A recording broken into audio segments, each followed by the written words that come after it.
Welcome. What an honor. My name is Cecilia Rubino. I'm an associate professor of theater here at Lang College at the New School.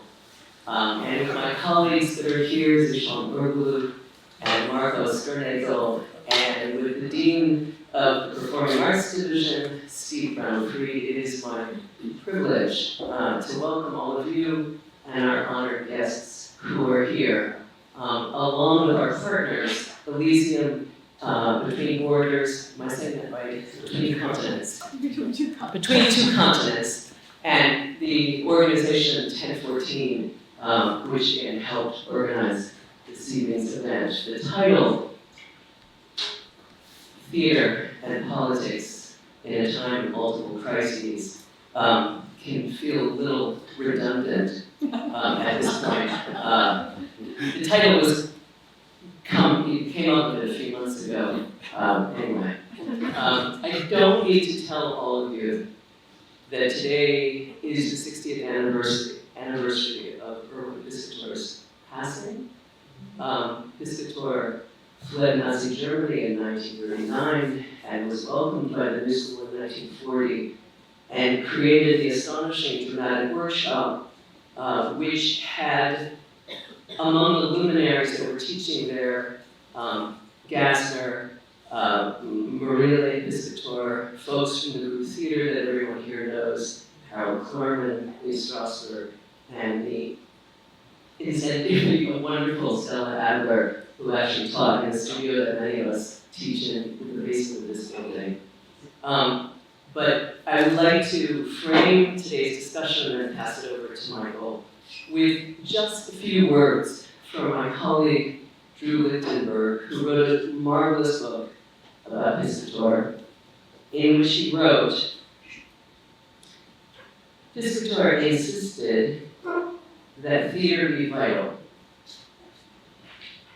that in fact, it prompts us to reconsider our own roles as actors in a political theater and on strategies that remain available to us as we seek to remake a world in which we all can hope to live in. So welcome, thank you, and I'm passing this over to Michael Lahr. Thank you. Thank you very much, Cecilia, and thank you to the New School for hosting this event today on the 60th anniversary of Piscator's death. Before we go to the present time and ask what the relevance of politics on stage might be, I would like to give you a little bit of a background on Piscator and his ideas of the theater. Erwin Piscator was a theater history student at the University in Munich when the First World War started. He was drafted and basically served for 4 years in the trenches on the Western Front. And this was his time of awakening, his moment when the ideas of political theater began to take shape. In his groundbreaking book, The Political Theater, he wrote, I quote, "My calendar begins on August 4, 1914. From that day, the barometer rose. 13 million dead, 11 million crippled, 50 million soldiers who fought, 6 billion guns, 50 billion cubic meters of gas. How does personal growth figure into that? Nobody's going to grow personally there. Something else develops it. The 20-year-old was confronted by war, destiny. It made every other teacher superfluous." End of quote. After the war, Piscator went to Berlin. There he electrified the theater with highly experimental, spectacular, and often controversial productions. Piscator brought onto the stage the pressing questions of the time, the betrayed November Revolution and the conflicts of the Weimar Republic in Ernst Tolle's We Are Alive, militarism and the insanity of war in The Good Social Shake, economic boom and exploitation in the Hollandia's Boom, inflation and hunger in Walter Meerling's The Merchant of Berlin. He really tried to shake up his audience and spur them into action. And in Piscator's eyes, the enemy back then was the revisionist right-wing forces that wanted to destroy the democratic institutions of the Weimar Republic. Piscator ventured also into uncharted territory in terms of his innovative use of all technical means that he had at hand.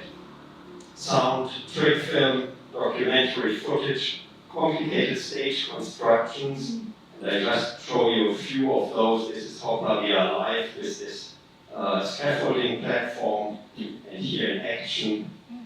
This is the Merchant of Berlin, also using conveyor belts. Actually, the set was done by Laszlo Olinacz, a student or artist of the Bauhaus.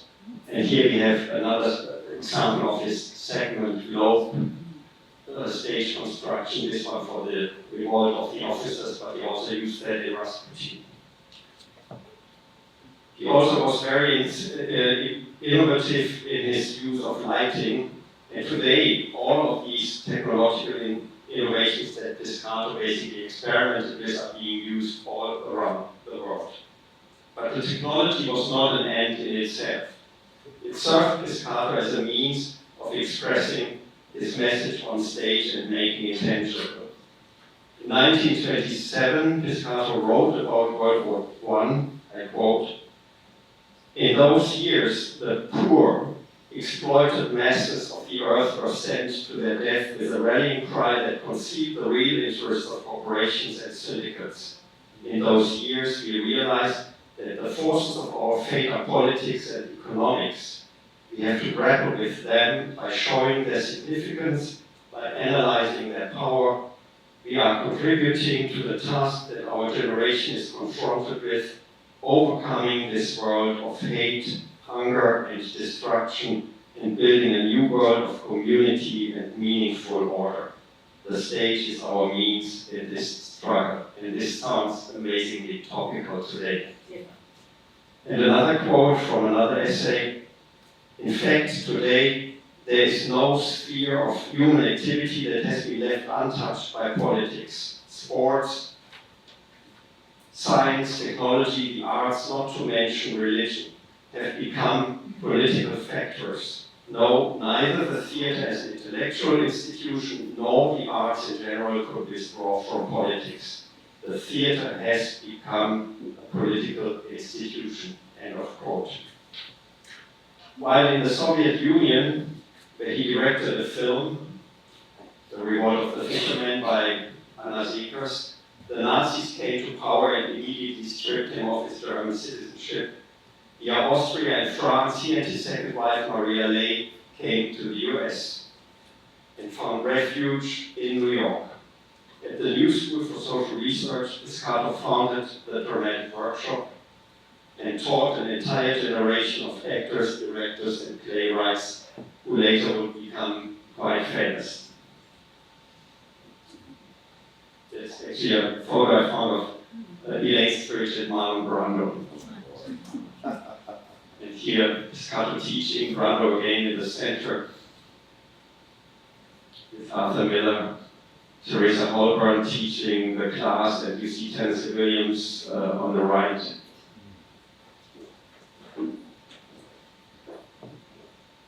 The conditions of exile were challenging. Piscator faced language problems. Cultural barriers were high, but that didn't deter him from preparing the ground of epic theater in the US. Elements of his political theater found their way into the curriculum of the Dramatic Workshop, as well as into the plays he staged. We see costume and scenery making. This is actually a reconstruction of the scenery that extends all the way into the audience for the Flies that he directed by Jean-Paul Sartre. On both sides of the audience space, and here Piscator with Simone de Beauvoir and Saul Collin would later take over from him. However, Piscator never mentioned the term political theater during his 12-year stay in the United States.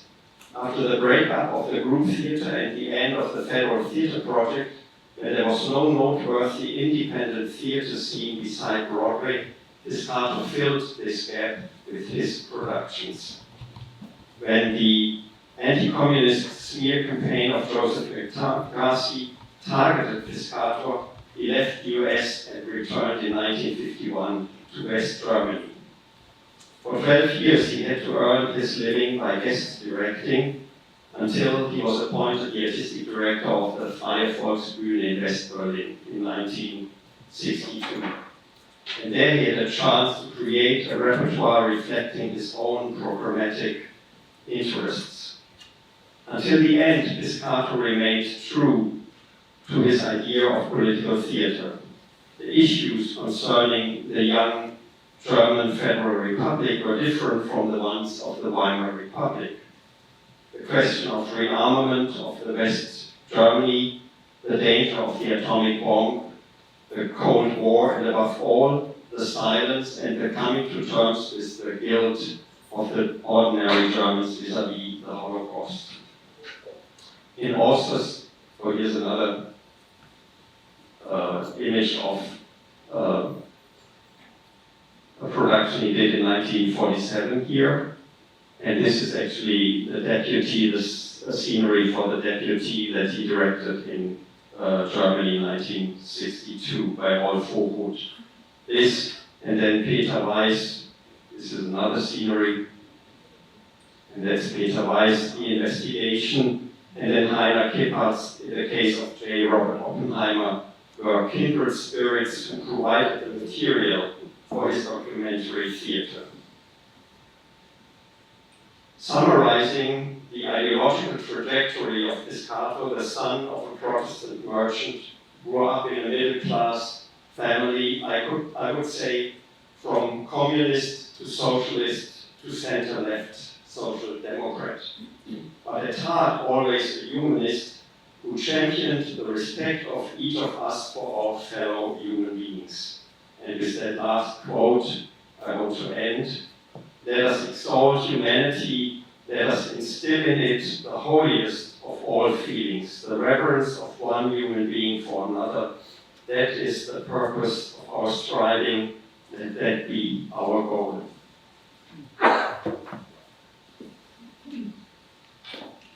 And with that we come to the present. And it is my sincere pleasure that we could convince some of the Piscator Award recipients from past years to come and join us here and discuss what it means to be an artist today and to do political theater in our time. First of all, I would like to give a shout out to Grigori Fronletis because he is the founder of the Piscator Award, and without him we wouldn't be here today.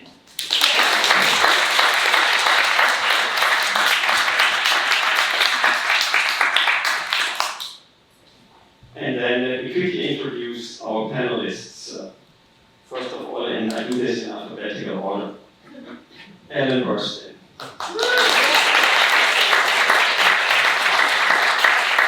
She has won numerous accolades, including the Academy Award and Tony Award, 2 Primetime Emmy Awards. She has starred on Broadway, in cinema, and on TV.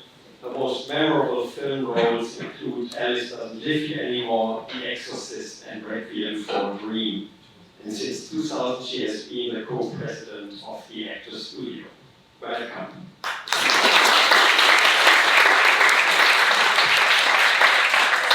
Nicola. Artistic director for many years of the New York Theater Workshop from 1988 until 2022. He nurtured established and emerging theater artists and initiated extensive series of workshop opportunities, including summer residencies and minority theater artist fellowships.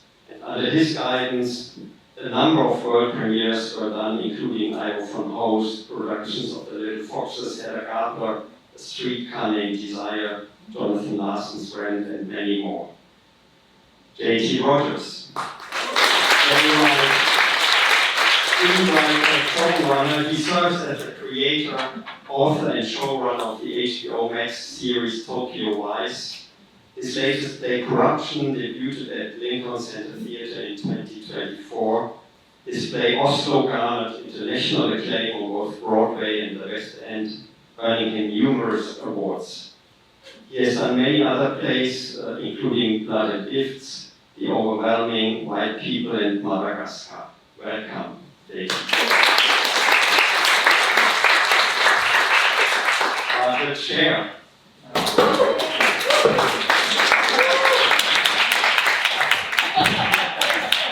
Executive producer of Lincoln Center Theater.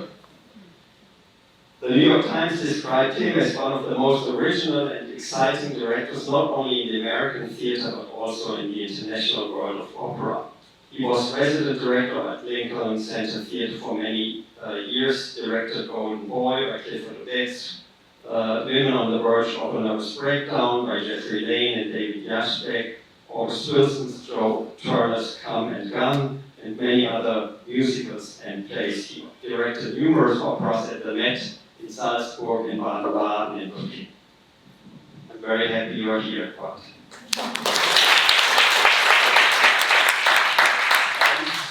Doug Wright.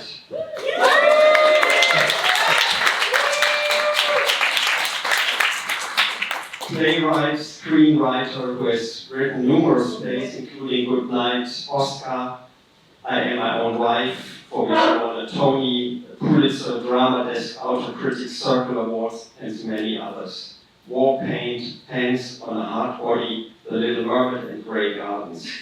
His films include Quills and The Burial, starring Jamie Foxx and Tommy Lee Jones. And last but not least, Linda Chapman.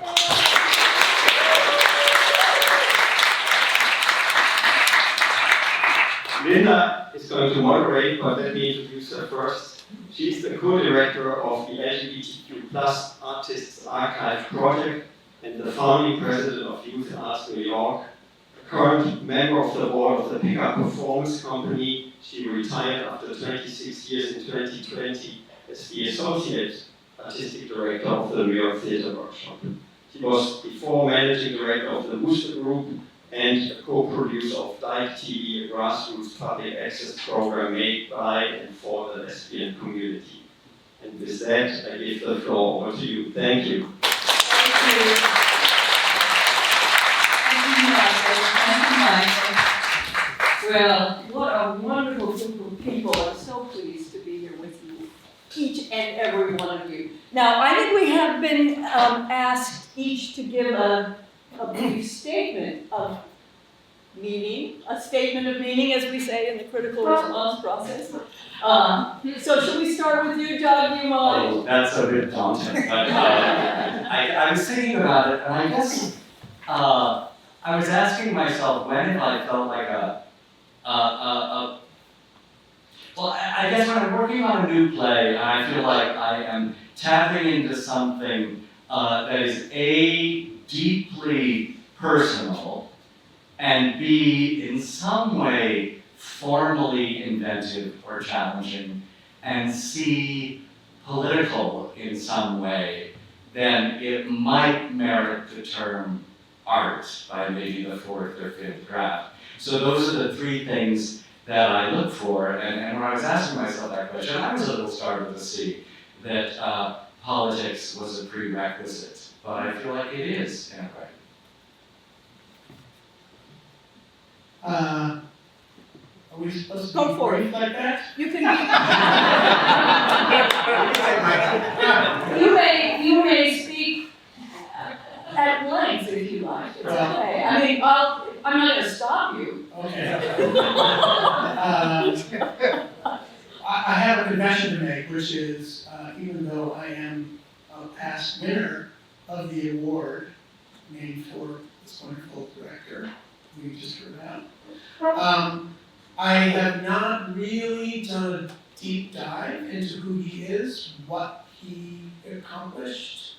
But in preparation for this, I did, and I was really impressed and overwhelmed by what I discovered.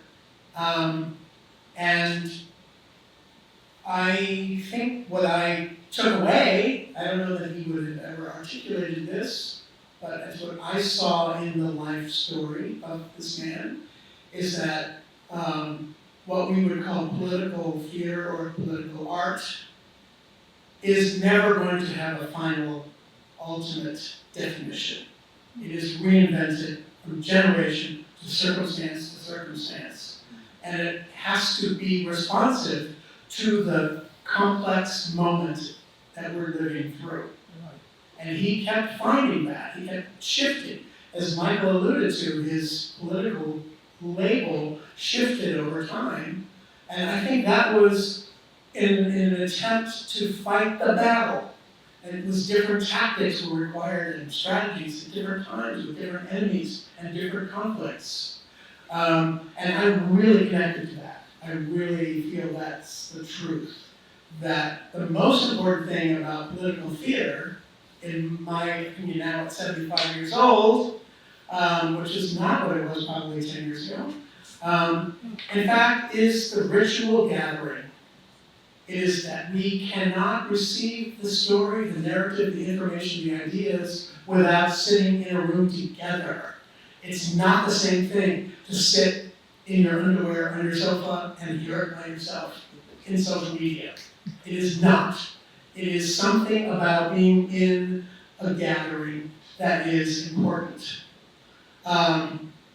So I think, and I also feel, Linda can attest to this, that as we were unfolding the New York Theater Workshop through time, there was a lot of discussion about what do we need to talk about? What do we need to be seeing? What do we want to do with our audience?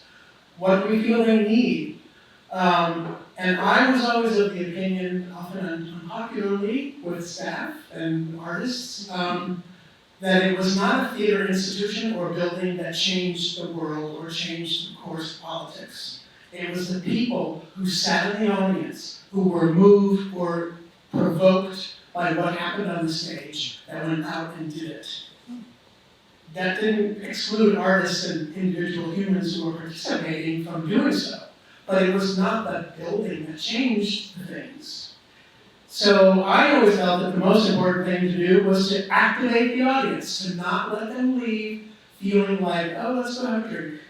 Let's talk about what our day was like, whatever. We had to leave the building after a performance inflamed, provoked, perhaps even insulted, because that's how learning happened.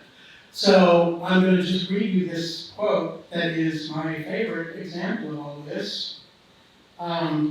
Just George Bernard Shaw, who I feel often is exactly what I'm talking about. He writes a narrative that leaves you with the villains winning and triumphing. And he says, think about that. And I've always felt that what he does is he expects the audience, individual audience member, to go out and be a warrior, to be an armed citizen in a fight, in the struggle. And that his job as a writer was to help that person find their way, to test them, to challenge them, to make their arguments better and more effective.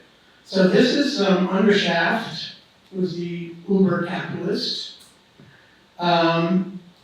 And he's saying in this family gathering about his son, who is a very sort of center aristocratic kind of guy. Well, he knows nothing, and he thinks he knows everything.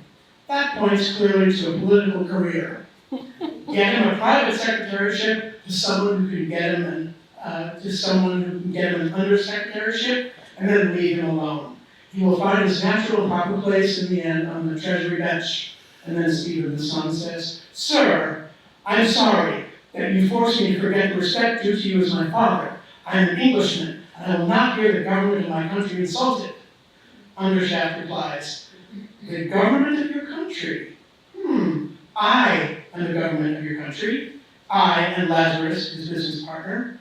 Do you suppose that you and a half dozen amateurs like you, sitting in a row in that foolish gavel shop, can govern Undershaft and Lazarus? No, my friend, you will do what pays us. You will make war when it suits us and keep peace when it doesn't. You will find out that trade requires certain measures when we have decided what those are. When I want everything to keep my dividends up, you will discover that my want is a national need. When other people want something to keep my dividends down, you will call up the police and military. And in return, you shall have the support and applause of my newspapers and the delight of imagining that you are a great statesman, government of your country. Be off with you, my boy, and play with your caucuses in leading articles and historic parties and great leaders and burning questions and the rest of your toys. I'm going back to my counting house to pay the piper and call the tune. Now, that provokes. And that's what I think we need to hear Shell's voice right now, because he really is onto something, I think. The last thing that's said is, recently I met a wonderful director from Poland, Jakob, and I don't remember his last name, something, and he has exactly. Two very interesting projects that he's produced. One is on the myth of, oh my God, Roman soldier. Anyway, it ended in very conservative and very homophobic Poland with a real gay marriage. At every performance, a different couple was engaged. Second thing he did, 4 actors, he took an edit of Mein Kampf and staged that. And it was, again, talk about provocative and thought-provoking and forcing you as an audience member to confront and be a better fighter for it. So I've been trying to work on getting his production of Mein Kampf here, because I think we need it. And that's what it is up.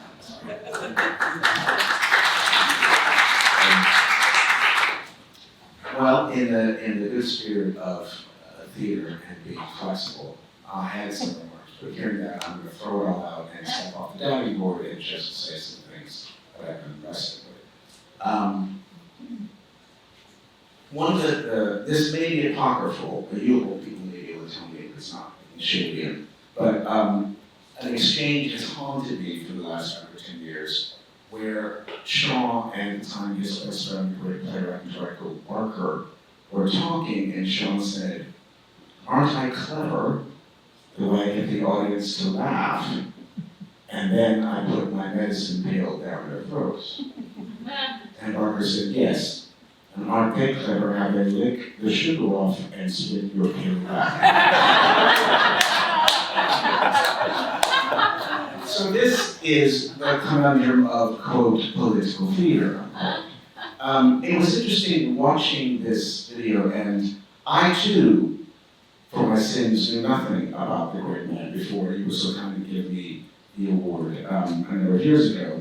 And I did my dive then, being a good boss, but a student. And I was fascinated and reminded of it watching this tonight, a sort of wistful anger that yet another world and a worldview of European theater that is so alien to ours. And I mean that in the sense of, I'm sure everyone here, had some first thought when we were asked to come like, what do I think of political theater? What is my definition? Like you, I'm changing out every 2 years. I think that's a particularly American thing. I think that we have an aversity to complicated, muscular, difficult conversations in our art that other places don't. It just is. So it makes what we have to do, perhaps the lifting must be heavier, or, and this thing I really need to is I'm making this up as I go, that we need to think about different ways of coming at the same problems. When I work in London, as a player, which I do about as much as in New York, here I'm considered a political player with a giant P, to a point of being almost like a strange, like a platypus. He's not mammal, he's not fish, what is it? And in London, I'm just a playwright who just happens to have excessively large casts in his plays. But it's just, you're a playwright. Yeah, you write a story against a larger political historical backdrop. That isn't the case here. It doesn't mean there can't be marvelous theater done without that. But what we're all here talking about is a hunger and at times, for me currently, a desperate desire for that. So the thing that I've been circling lately is that the political theater of the moment, and I can only speak to myself as a maker of work, but I do find things I'm drawn to go see. Expanding the empathy, expanding the circle of empathy political act at our moment is to see and understand and not sympathize. As simply as it is connected to pity, and as Nietzsche tells us, pity is always laced with contempt. But to empathize truly with the other. On top of that, I think the paradox is that we, those in this room, who would come to this talk, who would go to a political capital P play, are not mostly seeing political theater as I just politely defined it. We are seeing theater that reinforces our prejudices, and which the enemy is a strong man that should be beaten up. That is interesting. The first example that pops in my mind, again, just speaking of the cuff, is did anyone read or see Bruce Norris's play Downstate? Right? Yes. That is a political play, because and I only had to read it. I wasn't interested in making television, but just and knowing which sport I could see it in my mind. But I read the play and I sat down and I thought, well, now I have sympathy for pedophiles. That is a political play. I think it's good for now. I do want to say one thing, is I want you to talk about this, if you will, when it gets to you. So all the lovely remarks I've introduced in my place, most of the original or a production, most of it's all been directed by Bart. Yes. And I was going, so we talk about these sorts of things constantly, and I was going to teach for a week at the Acting Conservatory at North Carolina School of Arts a couple weeks ago.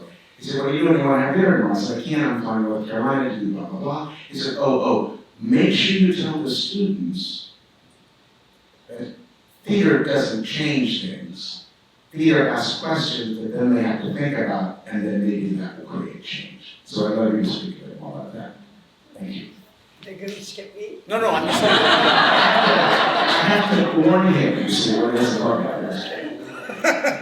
Ellen, please, Ellen, we need you. Okay, thank you. Okay. I've just written a book about poetry. It's called Poetry Says It Better. And it's going to be published April 21st, I think. And it just so happens that the very first page of the book is what I brought here to read to you, because it addresses in broad terms, what we're discussing tonight. This is, and I've edited it. This is from a speech President John F. Kennedy gave at Amherst College on October 26, 1963. If sometimes our great artists have been the most critical of our society, it is because their sensitivity and their concern for justice, which must motivate any true artist, makes him aware that our nation falls short of its highest potential. I see little of more importance to the future of our country and our civilization than full recognition of the place of the artist. If art is to nourish the roots of our culture, society must set the artist free to follow his vision wherever it takes them. He must never forget that art is not a form of propaganda, it is a form of truth. In free society, art is not a weapon, and it does not belong to the spheres of polemic and ideology. Artists are not engineers of the soul. It may be different elsewhere. But democratic society, in it, the highest duty of the writer, the composer, the artist, is to remain true to himself and to let the chips fall where they may. In serving his vision of the truth, the artist best serves his nation. And the nation which disdains the mission of art invites the fate of Robert Frost's hired man, the fate of having, quote, nothing to look backward to with pride and nothing to look forward to with hope. I think that says what needs to be said about the artist being free to be true to himself or herself, I might add, so that we can speak against what it is happening in our country at the moment from a true place without recriminations, or to speak for what we believe in should be the vision of our country. A few months ago, I did a film in Australia, and at night when I turned on the television for the 6 o'clock news, I saw the present occupant of our beloved White House speaking, and I felt shame. I had never in my life felt shame of being American, and I do now. Yeah. What we're doing to people that here from another country, separating children from their families and putting them in what amounts to prison, is shameful. And we must speak out any way we can through our art, which is, I guess, the expression from our heart. So that's all I have to say.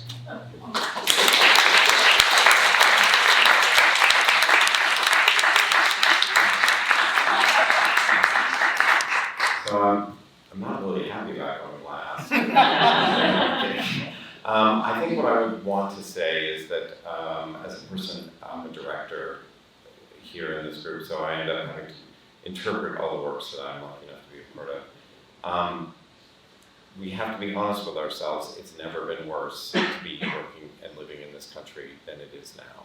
And when you look at Piscator work, when you hear amazing things like from a previous president, it's a very important time. And where does theater, where do the arts fit in that? And that's the sort of larger question as JP was posing it. For me, it's really the activity of being around the arts. They're finding, and this is newer research, people want more to be in rooms with other people and go out and do things together. Sports has never been more popular. Netflix is buying up public spaces to put on stuff. This is becoming more and more important than it's ever been. But the important question is, when we go to these spaces, when we share the time together with each other, what are we learning from each other, and how can we communicate with each other? What is the next place to go with the work? That's what theater does. It gives you the chance to learn how to ask questions, to learn how to handle ambiguity, to learn how to be a part of discourse, to learn how to see if somebody's bullshitting you or not, to learn a lot of important lessons. And somehow we got to a place in our country where one man or one group of people have been able to completely manipulate large parts of our country with discourse that is deceptive and complicated, building on deep rifts that have been part of our country's history for a long time. And it's up to us somehow in the work that we do to help chip away, to keep constantly the conversation going, to reach people in your families who might support Trump, how to reach them, to get them to talk about this stuff, to learn, to get to that's the activity that theater does, that interaction does, that family does, and that we're all here responsible to make happen. And I think that's one thing when you look at the Piscator stuff, aside from the fact that the damn designs are amazing, and you're like, what the hell?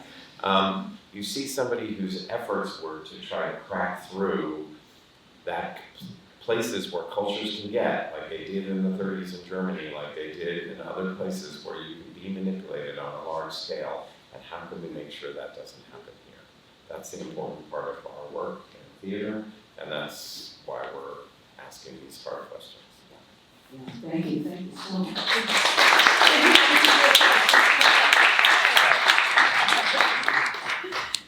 Well, I'm going to make a little statement myself because I come here by way of my formal theater teaching.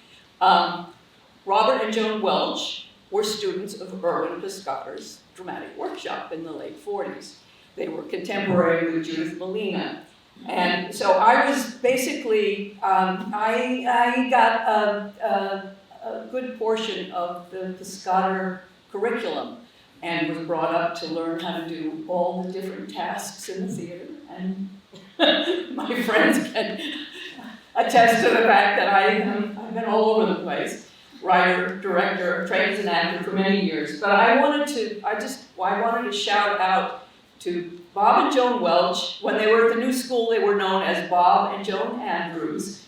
And they moved back to Spokane. I always speculated it had something to do with the Red Scare that was happening at the time. I know that they drew back from their politics, but there was always, we were always tasked with dealing in the present. And I think for Piscator, the idea of truth and the idea of that objective actor who is speaking through the fourth wall, speaking to the audience. I think, and Jim, as you were saying, I think Piscator's relationship to the audience is, with all the wonderful contributions he made, is probably the most important contribution.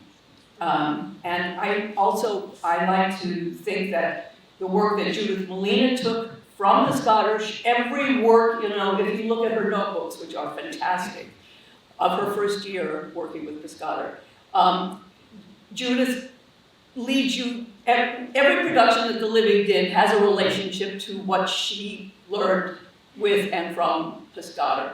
And I like to think that has shaped my life, that his theories and his work have shaped my life too.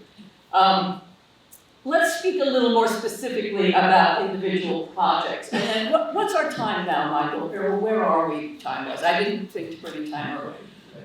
Just so I want to give the audience here, we've got such a great audience. 10 to 7. So we've got what, about? Half an hour. Half an hour, okay. So, yeah, then we want to, there's so many wonderful people here. I want to give you a chance to talk directly with our panel here. But I'd like to hear about maybe one specific work that each of you have done. I know some of you have done them together, that you feel has some inspiration or some connection to, political, social change, talking to an audience, breaking down the fourth wall. I mean, Piscator, he was a master of documentary theater, what we call verbatim theater. The director, Milo Rao, has been in town doing some work, and he just last night, the Pico work, that was really, it was stupendous. And there is a direct relationship between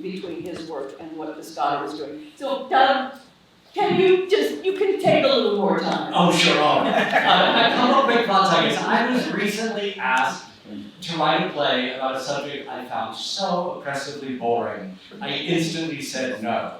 And it was a group of producers on the West Coast that wanted a play about Jonas Salk.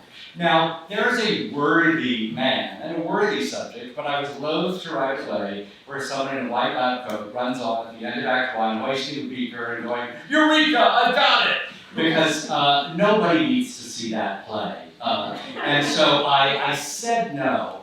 And then I was sort of grudgingly going through some material they had sent me in hopes of enticing me. And I found out that after the original polio vaccine had been tested on 4 million American children and deemed to be safe, there was a shampoo salesman in Clearwater, Florida, named Dwan Miller, who took out page ads in all the major dailies that said the Salk vaccine was an invention of the Jewish-run pharmaceutical company, and if you took it, it would kill you. And the real cause of polio was an excessive consumption of Coca-Cola. And that if you sent him a quarter in a self-addressed stamped envelope, he would send you his herbal remedy. And so the people behind the polio vaccine had to launch a huge campaign to overcome the resistance to the vaccine brought about by the shampoo salesman. And so the vaccine was slated for mass production. 5 major pharmaceutical companies were creating the vaccine. And one of them failed to properly strain the virus in creating the vaccine. And because they failed to strain the virus appropriately, 200 children who were given that vaccine got polio, and a number of them died. It was not an error of science, it was an error in manufacturing. And that's when Walter Winchell picked up Dwan Miller's objections to the virus as published out of Clearwater, Florida, and took them on a national scale, saying the vaccine's a killer. So when I found all that information, I said, how the hell can I not write this play? This was around the time that RFK was being put through his hearings. And I will say, in light of all of the wonderful talk about the nature of art and our role in politics, I do want to express a frustration. All of us work in the institutional theater, and the institutional theater is really poorly equipped to address the political. And by that I mean, so I've written this play. The director seems to like it. We have our producers lined up. We're talking to the resident theater where we need to premiere it before we bring it to New York. And you're looking at their current obligations and that musical that has funding and the classic they have to do every year. So how's 29 looking?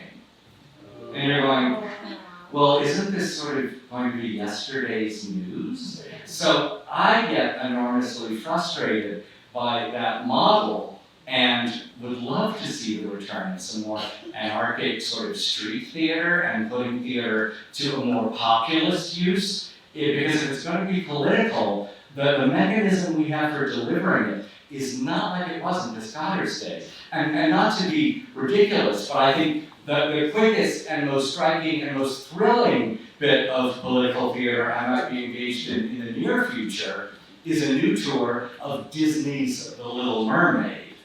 And the reason I say that is because we're seriously talking about doing what to some degree we've always wanted to do, and that's cast a major drag queen as Ursula the Sea Witch and have The Little Mermaid picketed in every single town that doesn't allow drag queen story out. And so sometimes politics can work its way in the funniest way, but right now that feels more efficacious than programming a play about the vaccine crisis 3 years from now. Well, don't you think also that, that in certain ways, the commercial theater can respond much quicker and much better. It may be opposite of anarchy and the living theater, but I mean, maybe the commercial theater or more commercial models might be apropos to the urgency of the moment. Yeah, no, that might be true. And we just this afternoon before I came here, I was at a theater uptown that was doing a reading of an earlier play of mine, I Am My Own Life, to see if it was a candidate for some kind of revival. And I will say, I think sometimes the plays that we write, you should just see if you agree, JT, in their second or third wind, they acquire greater political dimension than perhaps even in their first incarnation. Because I did feel hearing that play, when you look at all the stress the trans community is under right now, that there's a relevance and an urgency about it that perhaps it didn't even have in the time when it premiered. So you hope that you're writing deeply enough into a subject and tapping into the political in such a way that you're hitting some kind of everlasting social or political problem that will, for better or worse, keep the play relevant. If I could just add, I'm sorry, but I did the production of My Fair Lady here at Lincoln Center that went on tour around the country.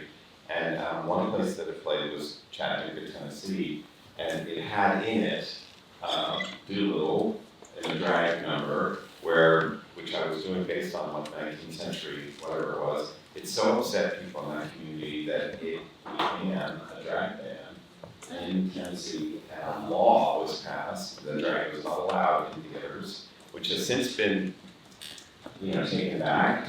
But when you send the work out there, weird things come bouncing back. Okay, I'm just letting you know that who would have thought that Doolittle, or whatever. It was a very kind of innocuous moment that was based on 19th century pantomime from England. It wasn't really meant to do anything more than that. But that's how deep the thing is. It has since been rescinded in Tennessee. It didn't survive the courts, luckily, but just so you know, that stuff is out there in a very profound way, and it's very deep in the culture, the way it can affect us. Yeah, sorry. No, it's all right. I mean, this is this is what we're up against right now. It's Jim coming out of many years with New York Theater Workshop, and I think that the question that or the issue that Doug brings up about how do we do currently relevant theater in these institutions that want us to plan 2-3 years in advance. Yeah. Well, I was thinking about that, and I mean, just because there are perhaps two productions that are towards the end of my time at the workshop, so they're more present in my mind. One is Slave Play, and one is What the Constitution Means to Me. They were like, Slave Play, we saw a reading maybe in the spring, and that fall, we did it. And we did have, that was the advantage of what was incredibly frustrating to many directors and so forth. A lack of commitment soon enough to fundraise, blah, blah, blah. But we sat in that reading and we had been through, as an institution, a number of DEI kind of workshop-y things, which were, of course, very interesting and provocative. But sitting in that room, the spontaneous thought in that reading for me was, I think I'm learning more than all of those put together in this one moment, in this play. The way an artist presents this, and I can feel the provocation in it, and maybe this is what we need to do, so we did it. And then we discovered, once we decided to do it, how complicated that was to deal with the people that were offended. What the Constitution means to me is an easier, I love that quote you had about spitting out the medicine. What I loved about Constitution is it ended with questions. It didn't have statements, it had questions. And you left the room, left the event thinking about what those were. It was really about what are the group agreements that we consent to consciously, that we aspire to, that we don't always live up to, but we have as values, and in the form of a question. And I do think there's immense power in questions that statements don't have. Although, I'm really glad you brought up play downstage. It's one of my favorite plays. Amazing play. I'm gonna stop there. That's okay. JT, I'm wondering, you know, as Jim was saying, we've been through a lot of different issue-oriented and specific. I've done work for the queer community. I'm doing it right now with our LGBTQ plus archive project. I've done lesbian video. You know, we did online public access lesbian video. And I think we've gone through a lot of movements through my life and certainly my career in the theater, from civil rights to feminism to gay rights, now trans rights. But it seems like these very special and important issues and configurations of humans seem to are being weaponized now. And JT, it reminds me of something you said earlier. Can you speak to that? Maybe what you're thinking about in terms of your work? I think one of Piscator's values was a kind of finding the universal. He wasn't interested in the living room plays, the personal, you know. Yeah. For me, that's often the question of the day, the writing day, when the day goes well and reported.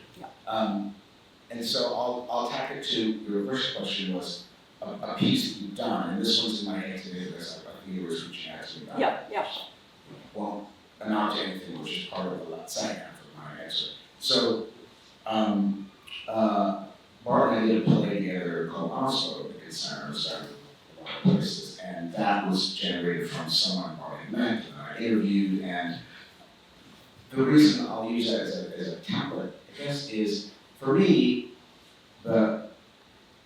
it's like you're a truffle dog, and you're always smelling for truffle. And the truffle for me, that sweet, sweet, expensive truffle, is what is the event which I can make a verbatim play, as I did about the moon landing, or a completely invented play, or usually some sort of historical fiction, where there's an event that is historical and political, which excites me, which most importantly must be entertaining, which seems to be forgotten so much in our discussion of political theater. Right? The first rule of theater, don't be boring. And so it has to be that, but it has to be, this is the crucial thing for me, it has to be a question that I don't have an answer to, and where both sides are right. If I had a dollar for every commercial producer that's asked me to write the Trump play, I would be buying all of you dinner. But I just can't do it, because I can't empathize with, in this case, literally the other side. So it's not a play that I could write, because it's just going to be a strong person. In his case, a strong man. So this story came upon me, and as a lot of things, just someone who just reads about things about politics, like other people think about sports, one of the topics that's always floating around my head is, I want to write a play about the Israeli-Palestinian conflict, because it's so intractable and impossible and theatrical. But how do you do that? That's like writing a play about the color blue. Then I discovered that a couple of Norwegians, you could tell a story about Israel Palestine from Norwegians. And the other thing that's most important for an audience, one, you have to entertain them, and one, you have to come at them in a way that we, because we're all so smart when we go to theater, will uncross our arms and go, Norwegians. And so, in essence, so then it was trying to find this. And then, what you were saying, Doug, yeah, I think often it's not just that the plays on a second or third production are deep in some ways more close, but I often think, certainly in American theater, that the politics at their essence are missed the first time.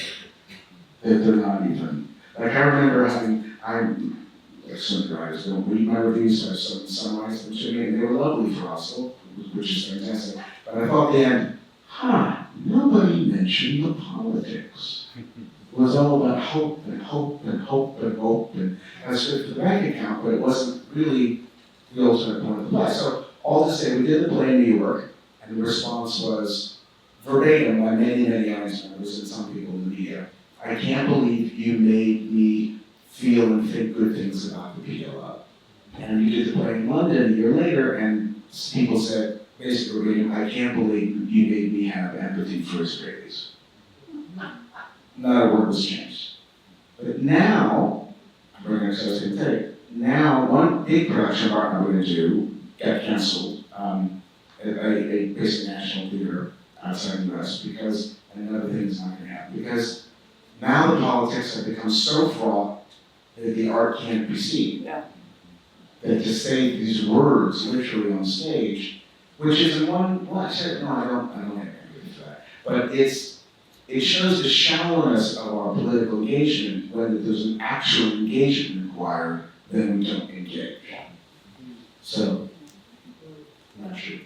No, but Lesson from that. That's it's just something a that conundrum. It is where we're sitting in the middle of something really, yeah. Now, Ellen, as an actor, you don't always get to initiate your own work. One has to wait to be offered often. Tell me a little bit about how you've made some really brilliant choices in terms of the work you've done, and I would say some of, you were on the forefront of feminist thinking with roles that you created. Yes. And I would say that my work on the stage has not been particularly political.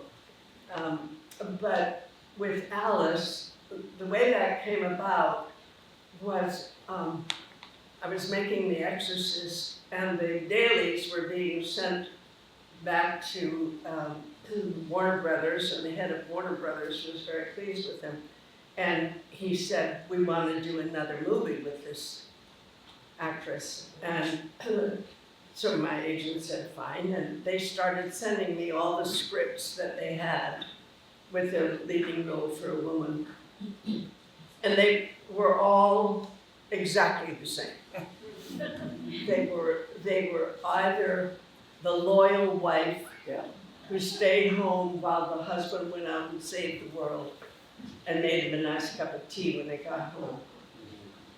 Or they were the prostitute with the heart of gold, or other versions of what a woman was like that. And I said, I'm not interested in playing those parts. I would like to do a film where the character is a woman like I know women now that have discovered that they are not just as an assistant to the man in his life, but actually had lives of their own. And they had trouble finding a script like that.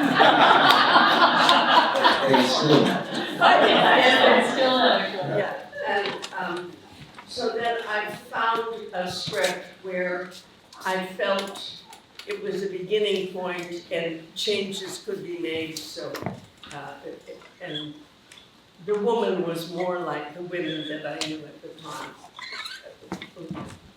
single mothers in a real relationship with their kids. And so we bought that script and then started to work on it, and a lot of it was done with improvisation. And the question was she going to end up with the man? And I said, no, she was not going to end up with the man. She was going to go on through her intention, which was to get to Monterey and get a job as a singer. And when we handed that version of the script in, John Calley, the head of Warner Brothers, said, no, she has to end up with the man. And we said, well, but you know, that's not what's happening necessarily to every woman. And it doesn't, that doesn't have to be the only possible happy ending. He said, let me put it this way. If she doesn't end up with the man, we ain't making the movie. I said, that's clear. Okay, so then, and of course I had picked this unknown director, Marty Scorsese. Really, he'd only made one movie before that, which hadn't even been released yet.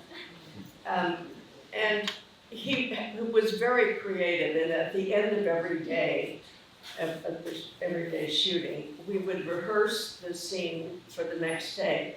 And the rehearsal would always be an open proposition where we could ad-lib and turn it around and take it in another direction or something. And we finally got to the day where tomorrow we're going to be shooting the end of the movie, and we still don't have an ending to this movie, and what are we going to do? And so we, got into rehearsal, and Chris Christopherson was the man. And as we're doing a kind of improvisation, all of a sudden he says, I'll take you to Monterey. That's where I was heading to get this job. And he said, I'll take you to Monterey. I'll sell my ranch. I don't give a damn about that ranch. I said, you will? He said, yeah. And so all of a sudden, we had the end of the movie. We're going to Monterey, and I'm going to get my dream come true, and the man is going to go with me. Wow. Amazing. He's going to support you. Yeah, for a change. So that was a revolution, practically. I had really no true appreciation of how political and effective that was worldwide until this past summer when I was shooting in Australia, and there were some producers. There were so many producers on this film. I think they were all investors, not really producers. And there were Like our theater. there were a couple of women who started telling me who I was worldwide to women. And I was astounded at the credit I was given for having changed women's lives all over the world. And then I realized it was all from Alice. Yeah. It was from that film. It was a profound realization for me that the dream I had when I wanted to make that film was fully realized and changed the consciousness in countries I'd never been to. And that's what political theater, film, whatever, can do. Yes, absolutely. Yeah. Yeah, it's profound. It's profound.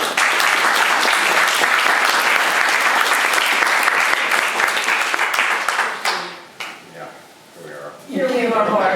Well, I mean, you've played a lot of different roles yourself. I mean, you've worked with some incredible people. I mean, just to talk to you, again, we don't have enough time to go into the people who influenced each of you, because I know enough of your histories to know that they were pretty amazing. But do talk about your role both as a director and as a producer. I mean, it's a conflict, isn't it? In some ways. Yeah, I mean, I have a new role now. I think the most challenging role for a producer right now in theater is doing what we're all talking about here, which is how we pick the stuff that engages the audiences, brings them in, makes the costs good, and at the same time challenges them to think slightly differently. Those are really difficult questions. Jim's been doing this brilliantly for years and years and years, and I think that the environment around that has gotten more and more difficult. Oh, yes. And we're finding that people are they're not going to the theater for the same reasons, and they're not finding in it the kind of solace and the kind of place in which they can work out who they are. I mean, if it was ancient Greece, you had to pass by all the monuments of democracy on your way to the theater. It was all the stories that were the backbone of why they were the culture they were, and that's the reason why we do theater now. We have Ragtime on at Lincoln Center, which is an important show for us, but it tells some of our history, good and bad, and audiences feel energized by it, and excited by it, and reminded by it. Yes. And that's the kind of role the theater wants to play. It wants to be able to do all of those things at once, and it's harder and harder for us to get that accomplished in the same way. To hear this beautiful story is what theater's meant to do. Does the artist know when they're entering it? They only know what they think is right, and then they make something, and they're lucky enough if it affects so many people. But it's that honor, and it's in audiences now, to want to come in, to be able to be open enough to be able to take that in. Now, for example, I did To Kill a Mockingbird on Broadway, and I told a terrible story about the drag with My Fair Lady, but the good story is To Kill a Mockingbird's toured all around the country. And it never, ever had better audiences, which were more engaged than in the American South. And it was telling a story where they were flooding in. I saw it in Dallas, I saw it in Alabama, I saw it in a lot of places. And people really wanted to be a part of a story that would help them understand the world they were in. And that was reassuring in a way that perhaps Tennessee wasn't, but still. And that's where I think the theater makes a big difference, and that's where I think it can help. Yeah. And do you have anything on the docket right now coming up for yourself that you Well, can share with us? I'm doing Dolly Parton's new musical. And then, what are you doing? My new play, you fucker. Oh, right. Yeah, we'll do that later. I worked on it in Tennessee, of all places, last summer, and it's coming to Broadway this fall. That's amazing. Yeah. That's amazing. She's great. She's great. She's wonderful. I love her. I love her. And she's a person who's been on that line Yes. all her career between both things. She's very supportive of the gay community and very powerful in that state. But she's also very, very careful about how she enters into these conversations and knows how important it is to talk in a certain way. It comes from, East Tennessee and knows both sides of it, and yeah. No, I admire her. I admire her very much. And, all the work she's done too, just for teaching people to read. I mean, she's That's really all great. important. Yeah. Do we need to, is it a good, 5 more minutes, 5 more minutes? and then we open it up. Nobody can talk for only 5 minutes in this. I'm sure they have interesting wishes. Let's open it up. Yeah, please, tell me your name. Stand up and tell us your name. My name is Dr. Pearl Brandwine. I'm a huge fan. I saw Bartlett Sher's opera production because I'm a big opera fan. And I'm a really big opera fan of Ellen Burstyn, whom I really idolize. Although I don't like the method acting, but that's another story. Oh, that's another panel. Let me just interrupt you for a minute. Just say that all the talk about method acting is bullshit. They don't know what they're talking about. I am a method actress and I am trained, and they're not. They're just making it up. So I agree. I was a teenager when I first saw Judith and Julian, and I was very, very mobilized. I was growing up in the 60s and the 70s. I was a student in Paris after 1968. And I lived through a lot, but I'm also the child of Holocaust survivors. And so I have another thing to unpack, so to speak.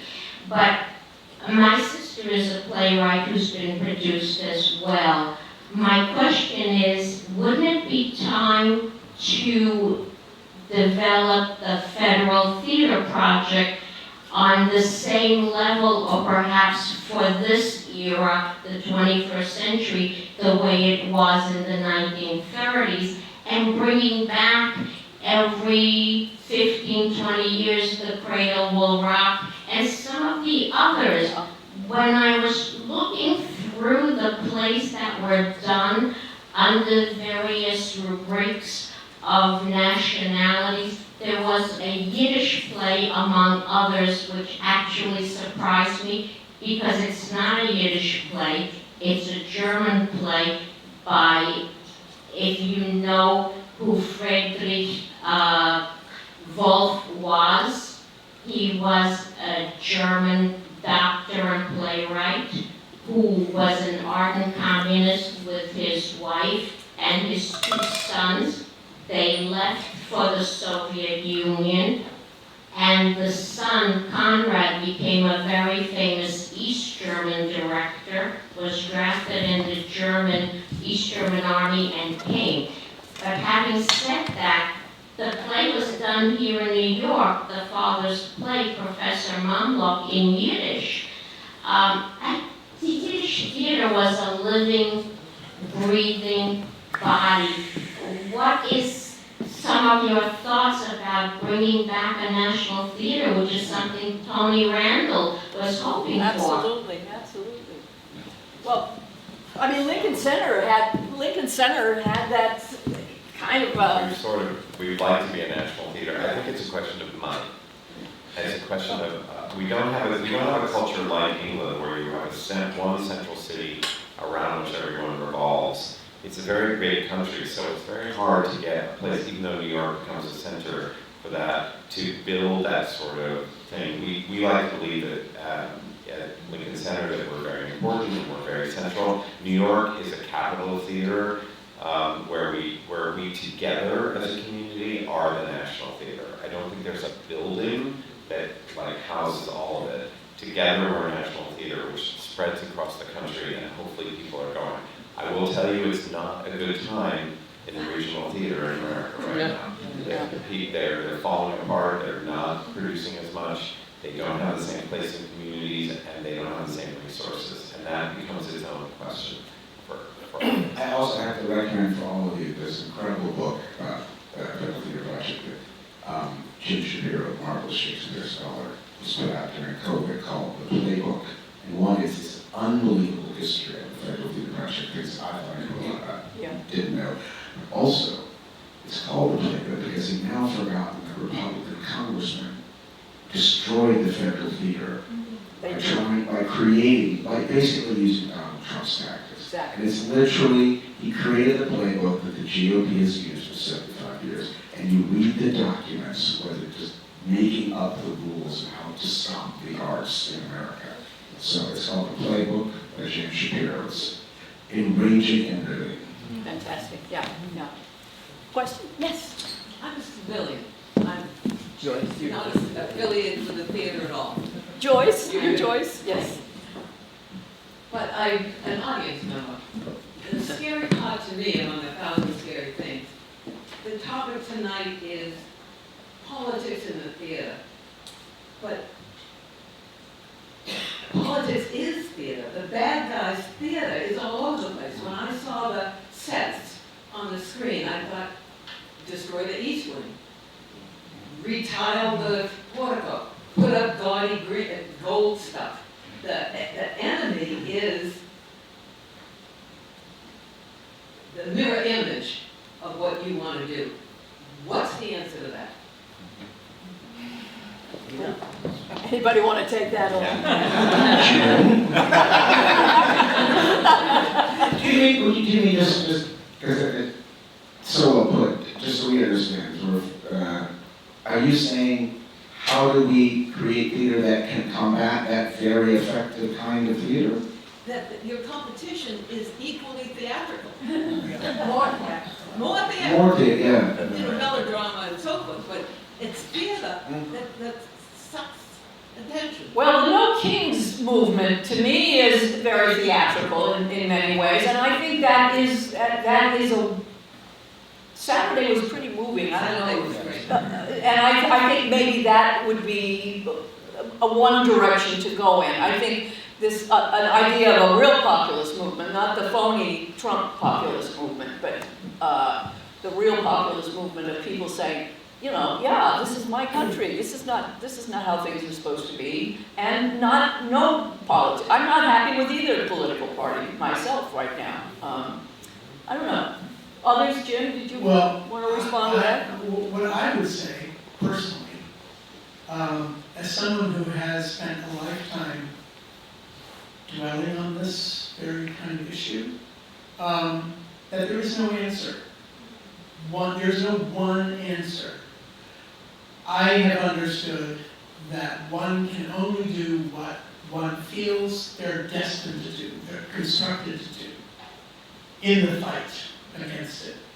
And I think for most artists, there are plenty here that can speak more directly to that, it is putting forward the ideas, challenging people to think, challenging people to see images, to feel ideas, to feel, to think, to what did Piscator say, the reverence for the self, for the other.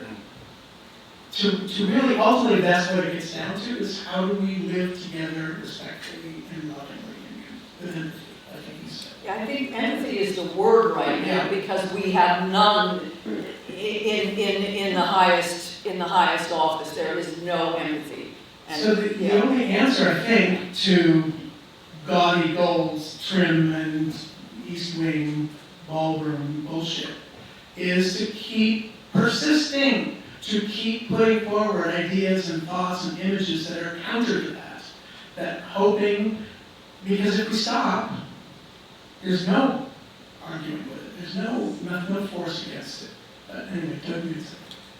Oh, just that also, it's bad theater because it caters to our basest interests. It's all about feeding our appetite for cruelty, for destruction, for negativity, and for a kind of Nietzschean view of the world. It's like this sort of a raging, rapacious baby that just wants to eat everything in its wake. And so it's sort of speaking continually to our guts and our groins, and it's never speaking to our heads or hearts. And I know it almost sounds precious or naive in this moment, but they need nourishment too. And I think that's maybe a one way of countering it, because no work of art can sustain our interest if it's relentlessly one horrible, shrill note. I have a slightly darker take on this. Go for it. It has lines at the end. No, but he's gonna Look, speak first. history is very clear. This, as you described it, and you described it, continually reappears because it's very effective. And because, and this is why good theater is effective when we have a structure between two rights, when we write plays or musicals, or the audiences ask questions because we are the makers of the work, don't have answers, so we're bringing the work to you because maybe we can answer it together. That's more difficult, it's more rewarding, it's richer, it's the heart, it's the head, but that work takes longer to resonate, it takes longer to make inroads, and there is always loss and carnage in the meantime. So one of the things that frustrates me when I read the New York Times and other papers is, oh my gosh, why aren't people listening to us? Oh my gosh, why don't you look at history? We have to understand this is a long slog. And the thing I didn't understand as a political artist and hopefully engaged political citizen in my profound and now rather humiliating naivete, I brought my then 4-year-old child's, it doesn't matter, young children's entire school class to come to my apartment in Brooklyn to watch the Obama inauguration because of course history had changed. Is the thing we don't remember in our art making and our citizenship is there was always a counter-revolution. That is the history of life. So we need to remember that and start behaving that way and making work that is not cynical or jejune, but it acknowledges that so we'll actually be better. That was a bit soapboxy, I'm sorry. That's all right. My beloved partner is anxious for that microphone. Lola, hold it up to your mouth. Since JT, it's JT, isn't it? Yeah. And JT just was speaking.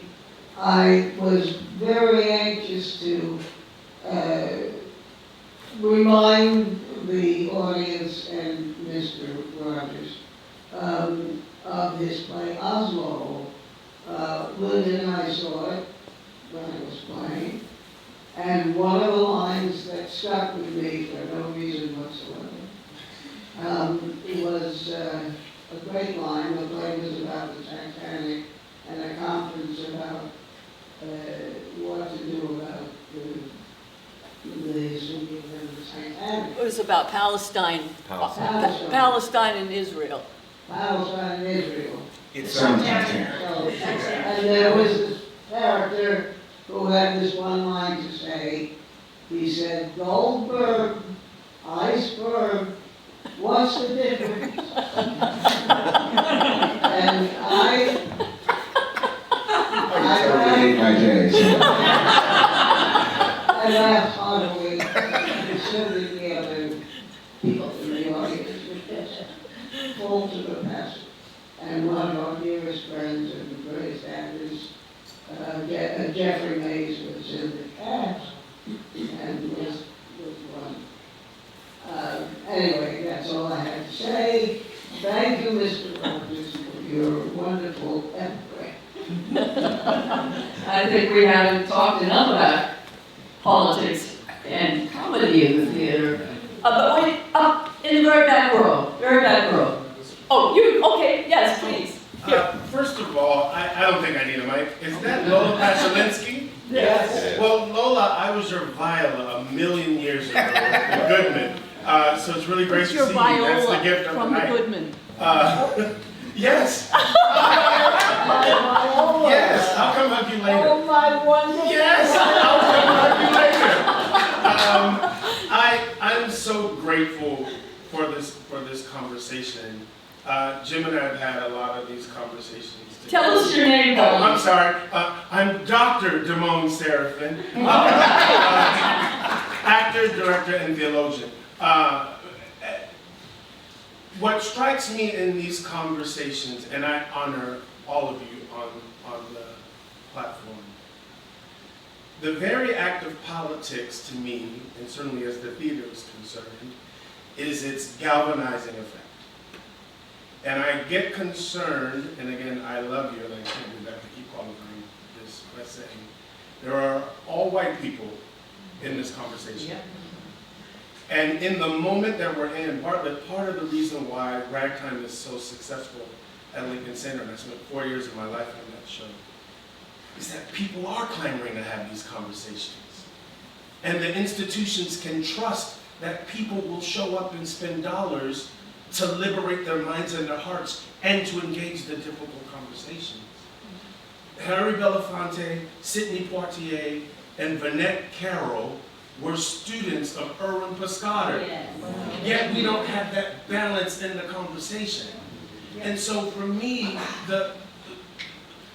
what needs to happen, that we pat ourselves on the back with the election of Barack, and that's great, but under that tension still was the bourgeoning or presence of the orange one, right? So we can't celebrate and pat ourselves on the back that we had that moment, because look at where we are, right? Yeah. And so I guess my thought and my desire is, institutionally, Bartlett, and I'm going to come talk to you after this, is how do we intentionally spread the table? Yeah. Because that's political. Oh, absolutely. How do we, and trust that the people will show up. We don't always want, and I love the revivals, and I love it. But we are clamoring for the opportunities institutionally to have these difficult conversations. And it's those of us as artistic directors who sit and go, well, I don't know, I think we need to bring back Hello Dolly one more time. And the truth of the matter is, it's like, maybe, but people don't show up now for that. And in this moment, I think we have an opportunity to teach and to guide and to open the door in a way that could move us forward. And I get sad because I don't see that we're really doing it. We do it for the optics, it feels like, but I don't see these things really happening in a real way. You're very, very right. And absolutely.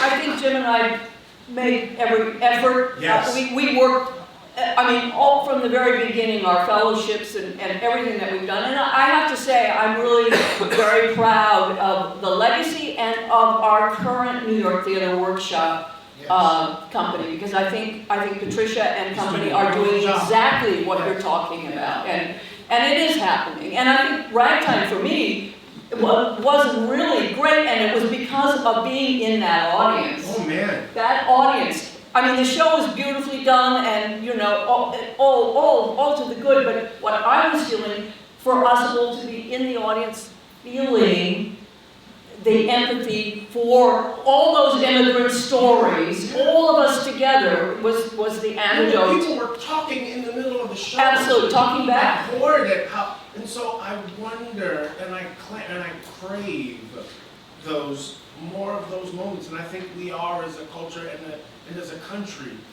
that we look to the theater, and where so much of it is cotton candy, and I get it. But I do think we're in a moment that we have to trust what the people are telling us. Yeah, absolutely. Thank you so much. Yeah. Hello. I just wanted to endorse what the gentleman was just saying. My name is Christopher Bothwell. Do you want that? Do I need it? My limited active training, I shall project. I shall endeavor to project, not project in the same way that Trump would, which is confessional work. But no, I wholeheartedly endorse what you're saying. I think it's a crucial point. I have just two things, though, that I somewhat is ancillary to what you said. One is, it's crucial that we galvanize the audience, that we bring people in, that we get them engaged, and with work that is engaging. But what's so terribly frustrating is the vast majority of us can't afford the bloody ticket. Yeah. I can't afford to go to Lincoln Center. I can't, and this is, and I know Ms. Bernstein, whose work I created, you mentioned this in your interview that's done for the book that you were interviewed for, and how money is an issue. And I would be interested in how any of you, what your thoughts are on this, and how it can be made affordable so that the people can go. And the other thing that I would also like to say, if you forgive me for there is a certain paradox in a Q&A with artists, because you're devoted to questions, not answers. And in the spirit of E. Cummings, who wrote, "Always the beautiful answer that asks a more beautiful question," I wondered if you could leave us with the questions that you have, the burning questions that you have. I'll tell you a burning question I have is what the hell do they see in that guy? I don't understand it. I don't understand how people can be sucked in. I remember the first time I was ever exposed to him in any way at all was an ad for his television show. You're fired. And that's the first, that was hello. You're fired. I thought, what kind of person would do a show like that? And who would want to watch it? Well, half the country is watching it. You know, and I don't understand it. I don't see what they see. I would like to. I would like to say, well, you know, but I don't. I can't. So I'm absolutely baffled how we got here, who the people are who voted for him. I don't understand it. So frankly, I don't know what to do about it. And I feel like we must all have some degree of bafflement of understanding who are the people who voted for him and how are we different and what can be done about that. How do we get to see what they see that we don't see? Should there be a play about that? Should somebody write that play? Because I'd like to know. I'd like to know how much of the country is so enthusiastic about someone that looks absolutely reprehensible to me. Well, that's a burning question, and it's also a challenge to any of our young writers and theater makers out here, because that's my burning question is, where's the younger generation that is not afraid of being dismissed on social media and will get out there and be provocative in the theater? I don't see enough of that kind of the Judith Malina and the Charles Ludlam and Lola Pachulinskis. We're in the 50s. We're back in the 50s again. Okay, there you go. Hi, I'm Michi. I'm a second year student here at Lang. I'll stand up. Okay, I just had a quick question. Thank you.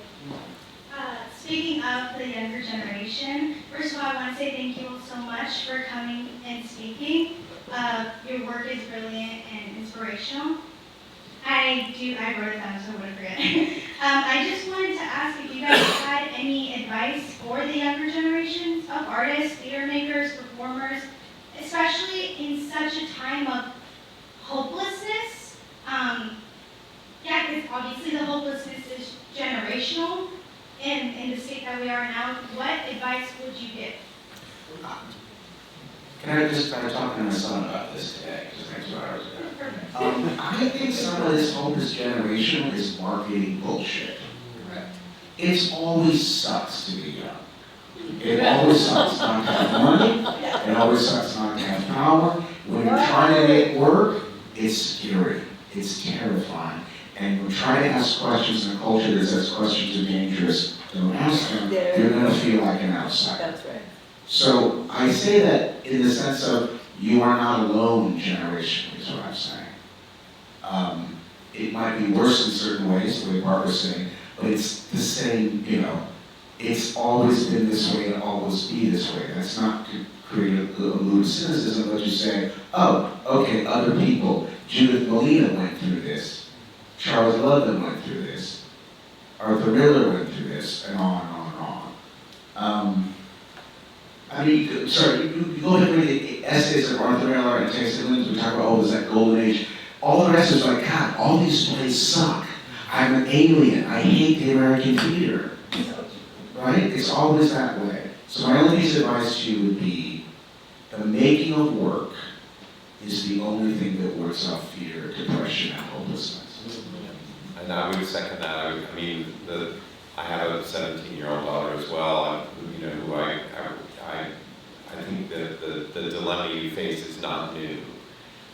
Get out, make work, find a warehouse in the middle of West Kabumfuck, and get all your best friends together, and study Judith Malina, and study that stuff, and start making things. And start making things that are important to you, that you think is important. Push the envelope on the form, push the envelope on the content, push the envelope on every bit of it. And people will find their way there or not, but it's make the work, make the work, make the work, and then get people to come, whatever, if they come or not. But from your point of view, AI is not going to tell you how to do it, and all that social media bullshit you're going to have to look at, or any of the rest of it. No, make the work, get people to come see it, and make it, and make it, and make it. I would just add that I think no positive movement forward comes from comfort and from complacency. It only comes from trauma, obstacle, conflict. And that is when enlightenment shows up. So you're getting plenty of fuel for that emergence to happen.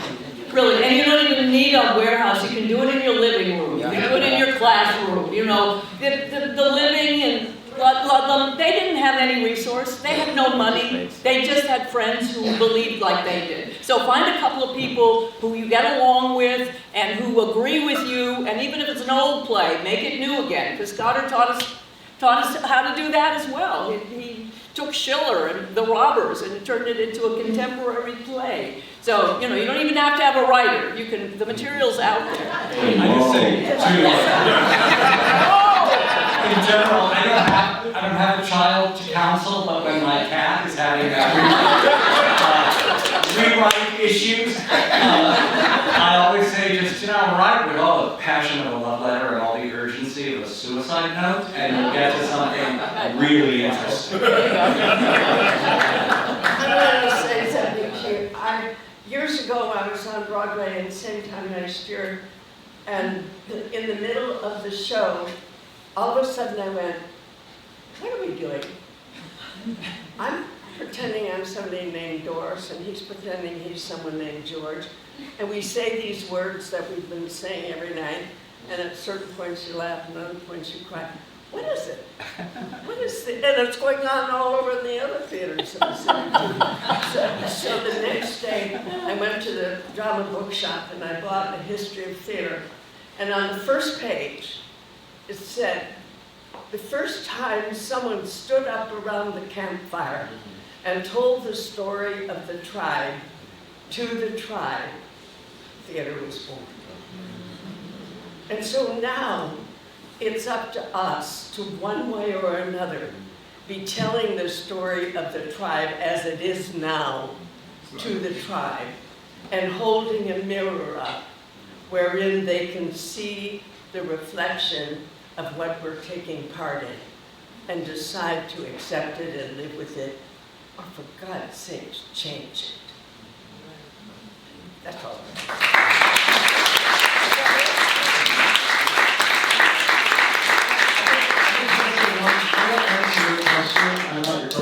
You asked Go ahead, a question. yeah. So, the question I'll leave you with that I'm wrestling with, both as a citizen and all the time working, is I'm filled with bile and rage and feelings. But also, often I'm asking myself, am I filled with bile and rage exclusively because I'm so right? Often I do. But then the artist in me says, or is some of that a cover for your own culpability? What is my culpability? Until we start examining that, the work will only go so deep, and the progress, politically, going back to what you were saying, work that can counter the ballroom desecration art, isn't going to be very good.